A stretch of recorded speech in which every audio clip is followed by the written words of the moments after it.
Second episode. Welcome. Also, you guys know what happened last night. Basically, my sister was like really bored, so like she like came to my ear and she started doing ASMR of like I don't even know, but it was so stupid. Anyways, okay. You guys needed to know that because I needed to tell someone, and like, yes. Okay, so before we start, make sure that you guys listen to the first episode, because if you didn't, get out. Go listen to it right now. And if some smart people with good memory did, then you would probably remember and you probably know that this wasn't just a strange encounter, was it? Something shifted in Macbeth. And today, we're looking at the moment that shift turns into something much more serious. Something that starts involving other people. And because up till now, this has all been internal, inside Macbeth. Thoughts, reactions, possibilities, all that. Because once someone else gets involved, things escalate fast. Every crime has a moment where thought turns into intention. Purposeful. For Macbeth, that moment doesn't happen alone. It happens when he writes the letter. He tells his wife, Lady Macbeth, everything. The encounter, the prophecies, the sudden rise in status. It reads almost like a report. Factual, controlled. But underneath it, there's something else. Hope. Possibility. Lady Macbeth reads that letter carefully. Not emotionally, but strategically. Where Macbeth hesitates, she calculates. She doesn't question whether the witches are trustworthy. She doesn't debate the morality of the situation. She focuses on one thing: outcome. Simple.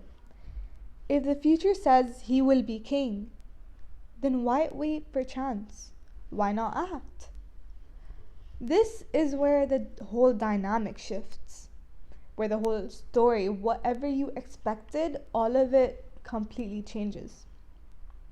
Because up until now, Macbeth has been thinking, but not committing. No. He's aware of the consequences. He understands the weight of the murder, especially the murder of a king. Because how else will you take over the throne, right?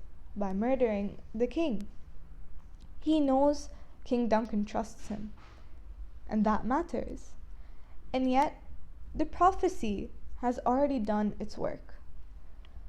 It has changed how Macbeth sees himself. Before, the idea of becoming king would have been unthinkable. He would have been like, oh, how can I, Macbeth, become king? Me? Just a general? Just a Thane of Glamis? How can that compare to a king? It was almost absurd. Or was it?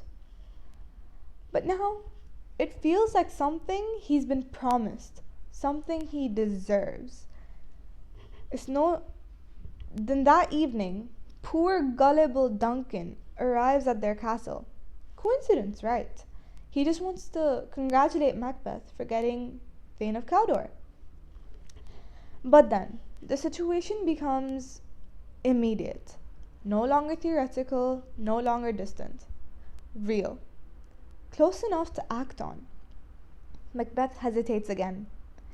And then this hesitation is important. It shows awareness. Awareness of the situation. Awareness of the weight of the murder. He lists reasons not to go through with it. Loyalty, honor, consequences, and so many more. This isn't a man unaware of his actions. This is a man choosing to ignore what he knows is right. Lady Macbeth pushes him, not with force, but with pressure. She questions his courage, his identity, his worth, his manhood, and eventually he gives in. I mean, what else can he do when he's this pressurized, right?